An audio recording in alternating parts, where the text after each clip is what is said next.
The wind carried the scent of hay and horses as she walked up the dusty road, her hands trembling against the threadbare shawl wrapped tightly around her shoulders. Each step felt heavier than the last, her stomach empty and her heart pounding with fear of rejection.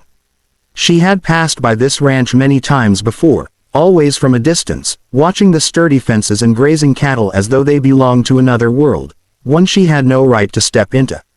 But today desperation pushed her past shame. Her shoes had worn through months ago, and her dress, once bright with flowers, had faded to dull rags. She looked more like a shadow than a woman, but still she forced herself forward. The large porch loomed ahead, sun-bleached wood shining under the afternoon sky. A man stood there, tall and broad-shouldered, his hat tipped back as he wiped his brow from a day's labor.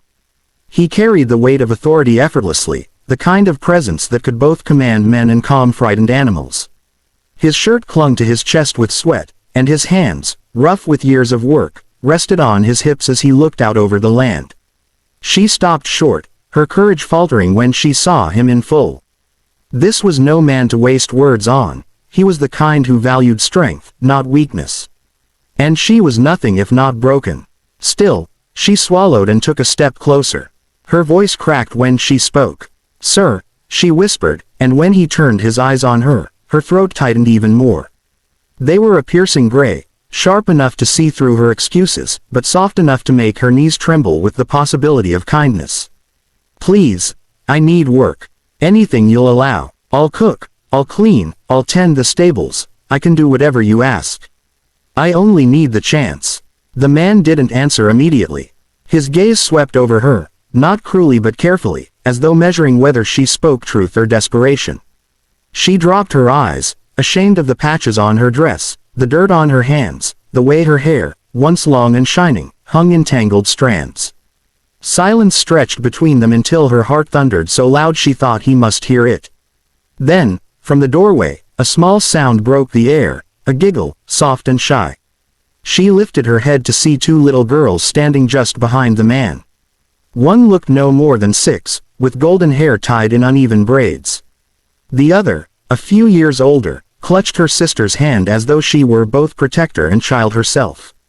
Their eyes were wide, studying her not with pity but with a quiet curiosity. She had seen those same faces from afar in town, always dressed neatly, always watched closely by their father. Now they peered at her like she might be something they had been waiting for without knowing it. The man glanced back at them, his jaw tightening slightly, then turned to her again. He stepped down from the porch, his boots kicking up dust, and stood only a few feet away. Up close, he seemed even larger, his presence filling the air between them. "Work," he repeated slowly, his voice deep and steady. "You're asking for work, but I've got plenty of hands on this ranch already." Her stomach dropped. She had prepared for this, prepared to beg harder, to fall to her knees if she had to. "I don't need much," she said quickly, her voice breaking. "Just enough for bread, enough to keep from starving. Please, I'll prove myself useful." The man studied her, and for a moment she thought she saw something flicker in his eyes, something that wasn't dismissal, but something heavier, more thoughtful. He rubbed his jaw with one hand, the rough scrape of stubble audible in the quiet. "You don't just need work," he said finally, his tone shifting, softening. "And my girls don't just need another hired hand." Her breath caught as his words sank in. She blinked, confused, as he nodded toward the porch where the two children still stood, their small faces hopeful and uncertain. "What they need," he continued, "as a mother." He let the words hang, steady and deliberate, watching her reaction. "They've been without one too long. This house has been without one too long." The ground seemed to tilt beneath her feet. She gripped her shawl tighter, her knees weak, her lips parted but no words coming. She had come for work, for scraps, for survival, but what he was offering was something else entirely, something she had never dared imagine. She shook her head faintly, overwhelmed. Mother," she managed at last, her voice barely a breath. "Sir, I came only for work. I don't." She trailed off, the weight of his gaze holding her still. He stepped a little closer, lowering his voice, though it never lost its strength. "My girls need more than chores done. They need someone who will tuck them in at night, someone who'll listen to their worries, teach them gentleness."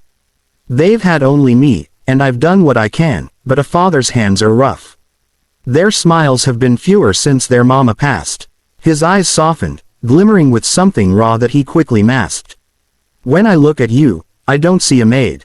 I see someone who knows what it is to struggle. Someone who might know how to give love even when she has nothing left. Her throat tightened with tears she had buried for so long. No one had spoken to her like that in years. No one had looked at her as though she was more than the rags she wore.